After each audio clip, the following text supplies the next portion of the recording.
இங்க எல்லாரும் 3வது ரூமுக்கு வந்திருப்பாங்க. அப்போ கர்ப்பி, நான் உனக்கு ஏற்கனவே சொன்னல, நீ தான் இப்ப டோரை ஓபன் பண்ணணும்னு.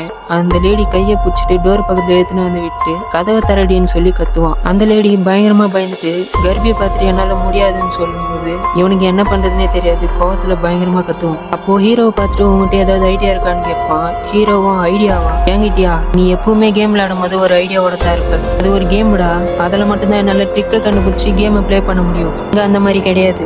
நல்லா யோசி, இதுவும் கேம் மாதிரி தான். மட்டும் தான் இது வரைக்கும் பசில் கேம்ஸை ஈஸியா சால்வ் பண்ணிருக்க. இந்த கேம்லயும் உன்னால மட்டும்தான் நம்ம எல்லாம் இங்க இருந்து உயிரோட தப்பிக்க வைக்க முடியும். நல்லா யோசிடா, நல்லா யோசின்னு பேசிக்கிட்டே இருப்பான். இந்த மாதிரி இவங்க பேசிக்கிட்டே இருக்கும்போது 2 பேருக்குள்ளேயுமே சண்டை ஆயிடும். கர்ப்பி ஹீரோவோட மூஞ்சிலே ஒரு பஞ்ச் வச்சிருவான். அடிச்ச கொஞ்ச நேரத்துல ஹீரோக்கு ஏதோ ஒரு யோசனை வந்துடுது. திடீர்னு அவன் எழுந்துச்சு, இந்த டோர்ல தான் நம்ம உள்ள போகணும்னு சொல்லி வேகமா போய் கதவை தந்துடுவான். ஆனா அவன் செத்துருக்க மாட்டான். உடனே இவங்க எல்லாரும் உள்ள போயிடுவாங்க.